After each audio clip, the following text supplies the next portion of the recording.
Welcome back to my channel. আসসালামু আলাইকুম।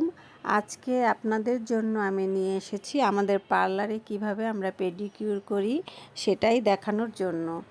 পায়ের যত্ন কিন্তু সবার নেওয়া উচিত। আমরা কিন্তু পায়ের যত্ন নেই না। অনেকেই আমরা পায়ের দিকে কোনো নজরই দেই না, আমরা শুধু মুখের দিকে নজর দেই আর হাত পায়ের দিকে কিন্তু আমরা নজর দিই না। এই জন্যই আমাদের কিন্তু পায়ের যত্ন বেশি নেওয়া উচিত, কারণ পায়ে ধুলা বালি ময়লা বেশি লাগে। হ্যাঁ, এজন্যই আমাদের এই যে আমরা জুতা পরি, এই জুতাতে কিন্তু আমাদের পায়ের বিভিন্ন জায়গায় জায়গায় স্পট পড়তে থাকে এবং কালো হয়ে যায়।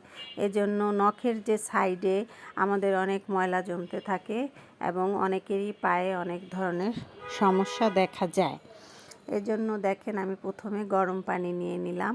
গরম পানিতে আমরা কিন্তু পাটাকে ভিজিয়ে রেখেছিলাম, আর এটার মধ্যে আমরা অনেক কিছুই ইউজ করেছি।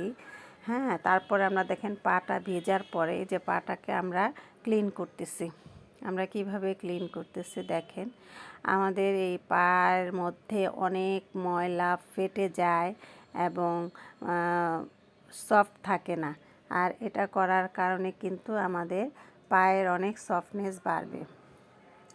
আমার যদি আপনার চ্যানেলটি ভালো লাগে আমার পাশে থাকবেন এবং সাবস্ক্রাইব করবেন। দেখেন, আমি পাটাকে এই যে লেবু, এটা হচ্ছে ভিটামিন সি, এটাতে কিন্তু অনেক কালচে দাগ রিমুভ হয়। এটার সাথে আমরা একটু চিনি দিয়ে নিয়েছি যাতে স্ক্রাবিংয়ের কাজ করে, এবং আমরা যখন এটা করব তখন কিন্তু অনেক ব্রাইটনেস আসবে। এরপর আমরা কিন্তু ম্যাসেজ করতেছি। ম্যাসেজ করার পরে দেখবেন পাটা কিন্তু একদম সুন্দর সফটনেস হয়ে যাবে, পাটা একদম নরম হবে এবং দেখতেও ভালো লাগবে।